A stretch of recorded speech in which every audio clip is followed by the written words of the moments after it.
Hi, good day all of you. Welcome to our session. Welcome to our channel Intelligible Tutorials.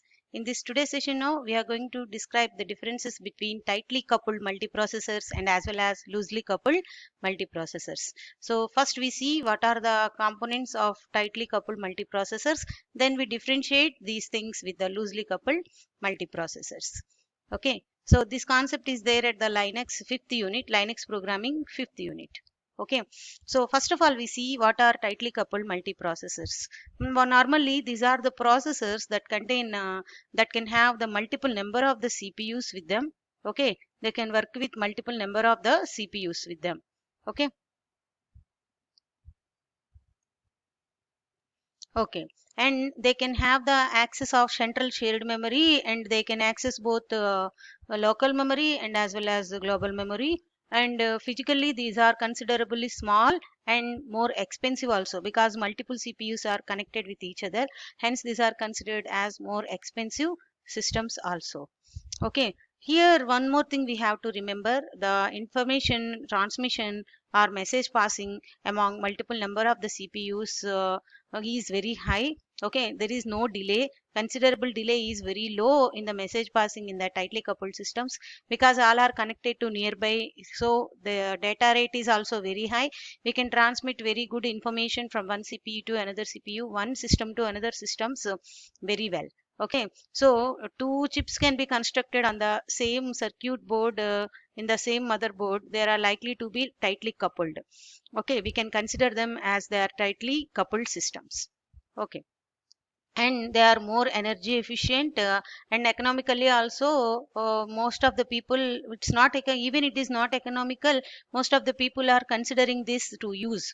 Okay, so multiple chips are taken place and multiple chips shared the memory, and interconnect form a tightly integrated core of the multiprocessing. This can be considered as. Okay, but whenever we consider the same thing with the loosely coupled multiprocessors, the loosely coupled multiprocessors are not nearby. Okay, these are connected in the form of the clusters. The best name suggested for this also clusters.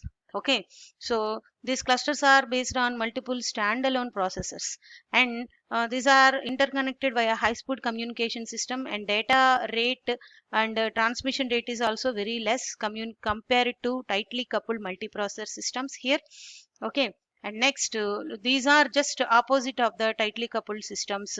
That means physically larger, because they are very far connected from one thing to the another, one place to the another place, hence these are considerably called as a clusters, and as well as largely connected, very farly connected. Okay, and comparing to tightly coupled multiprocessors, these are very less expensive.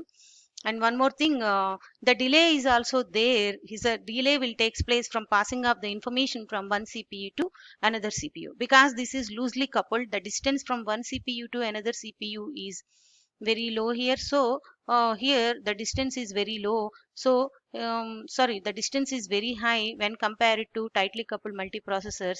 The transmission of information is very high. The delay is very high. Okay, so data rate is also very less here. Okay, and next one, two computers are connected by a 2400 bit per second modem over the telephone system are certain to be loosely coupled.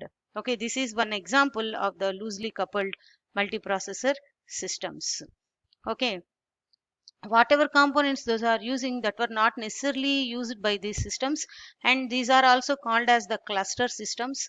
And Linux cluster systems now what we are using are built from hardware and network interconnects like Ethernet, are very good example of the loosely coupled multiprocessors.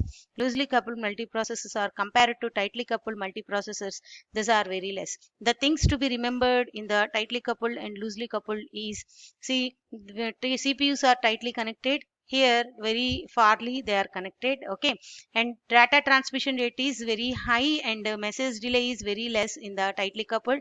Comparing to this, data transmission rate is very less, and see here the data transmission rate is very less, and as well as the delay is also much more there in the loosely coupled systems.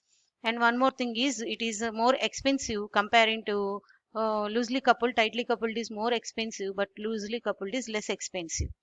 Okay, and next, the more remarkable thing here, rememberable thing here is tightly coupled systems are more energy efficient systems comparing to loosely coupled systems, and loosely coupled systems are also called as clusters.